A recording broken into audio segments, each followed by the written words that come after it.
Well, to the extent that the content of his argument was not contained in the president's address, I wouldn't want to comment on them. But the fell short of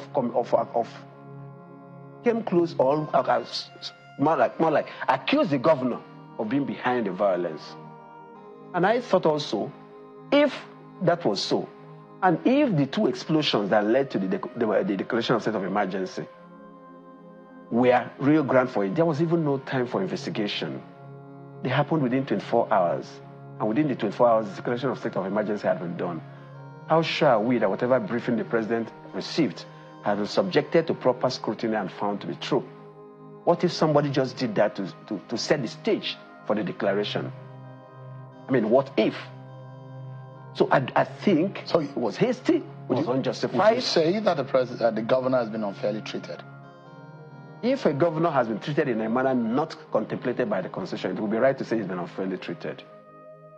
But I keep saying that the problem in Rivers State is political, and only a political solution can bring it to an end, not what we have at the moment. But this is largely, or in part, a political solution. I mean, a political action that the president has taken. And an extreme political action with legal consequences. Let me ask you, I mean, the Constitution is just an item in the body of our laws, the ground norm, yes, be it. But there are also elements, or there are also laws in this country that people have cited in his argument to say it gives the president the power, and those laws have not been set aside. I would like for people to quote those laws and refer me to them. But don't forget that Section 1 of the Constitution said that this Constitution shall be supreme, that any law inconsistent with the provisions of the Constitution shall be null and void to the extent of the inconsistency. And if the Constitution has not given such express powers, and indeed has expressly precluded the National Assembly from removing a governor, then such a law we have found to be in existence must be unconstitutional, but should not be justification for the action that has taken place. But this action is not novel in itself. We've seen it happen before in our polity. I'm sure you're not referring to Obasanjo, because that's not a good example. Well, Jonathan declared state of emergency in Borno, Yobe, and Adamawa without touching the governance structure. That is a correct thing to do, because that is in accord with the provisions of the Constitution.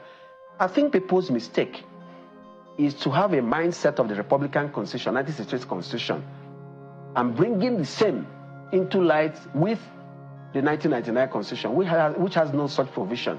And when people also argue about martial law is in place where there's a military rule.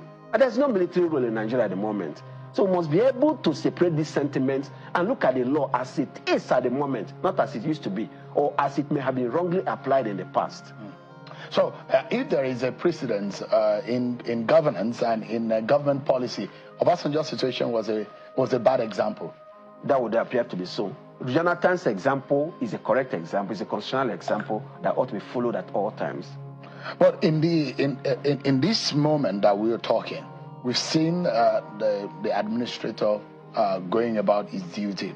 But there are those who also will say, look, if they say, according to them, and accuse the president of being complicit in what they have described as unconstitutionality in his action, what about the National Assembly? And Mr. President, let me take our viewers to what the provision of the Constitution is on Section 305, which actually allows the National Assembly within 2 days of being in session to approve whatever the declaration of the president said within 10 days if they are not sitting. But it mentions the how many, the votes that are needed to make that approval. In both chambers of the National Assembly, it provides that 2/3 is what has been provided for, 2/3. So if you look at it, there are 360 members in the House of Representatives. It means that the 2/3 will be 240.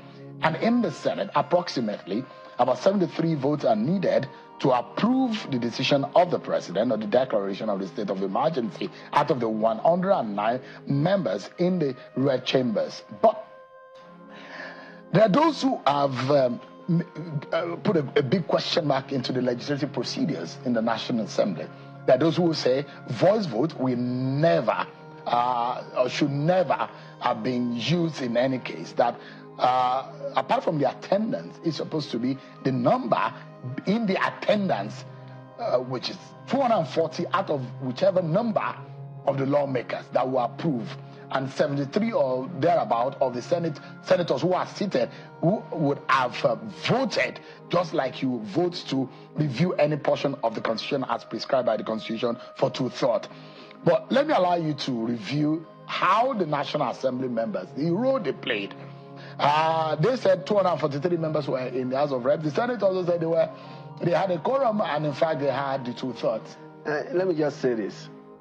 The attendance would only be relevant for purpose of ascertaining whether the minimum number of legislators in the requisite chambers were present.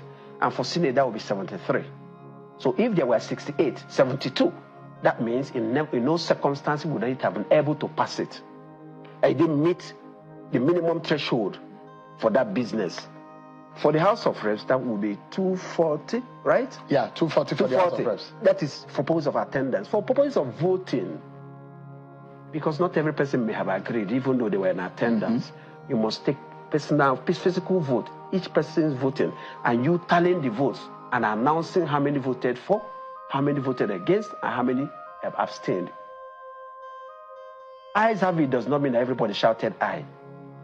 But there may be a majority, but may still fall short of the total. But you can't assume. Do their rules allow for voice vote? It cannot allow for voice vote. If it does, it will be unconstitutional because the Constitution has stated the number.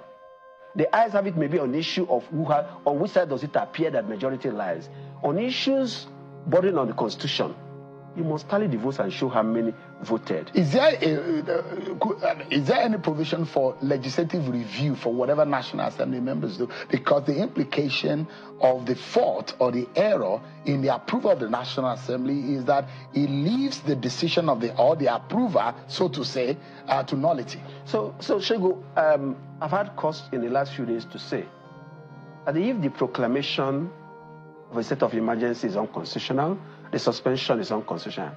No matter what ratification you get would also be unconstitutional. It would be like placing something on nothing. It's like hot air. The declaration has to be constitutional. The suspensions have to be constitutional for there to be something to ratify. So if you ratify, even if they did a proper vote and had a 2/3, but what they ratified did not meet constitutional threshold, they would have ratified nothing. So, but the basis for all of this is unknown to law. That's my belief. That's our belief at the Bar Association. So, at the moment, Governor Simfubara should be acting as governor. That's our belief. That's what we will and expect the president to do, to restore him back to power as having unconstitutionally removed him. And that's why we do not recognize that the sole administrator is a rightful person to occupy the government house in Rivers State, having been appointed unconstitutionally. Indeed, when I saw him taking an oath of office, I was wondering which oath he was taking. Because he was taking an oath not known to the Constitution. The Constitution does not recognize an administrator. But what do you do in this kind of situation as an association? Because it's an association that also acts like the conscience of the practice. So the question would be, if you find any of your members who are involved in what should guard naturally, because everyone swear to uphold the Constitution and bow to the Supreme Court when he or she is being called to the bar. And if any of such persons are found guilty or found wanting in those regards, what do you do to those members of yours? Point is, when a member acts as a politician, as our rules of professional conduct does not apply or extend to him. That is the current state of our rules.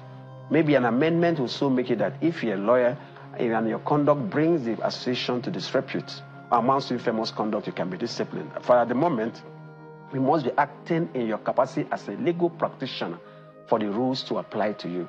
So unfortunately, if any member of association is found to have violated the law as pointed out, he cannot be tried for professional misconduct. And that is a great feeling on our law, because our law is still backward. There is need to bring it in sync with modern realities, where for being a lawyer, you can be disciplined for acts that are not directly connected with the practice of law. What lesson do you think we could learn from this scenario that played out? It shows us that there is need for us to play greater fidelity to our Constitution, to allow the Constitution to guide us, and not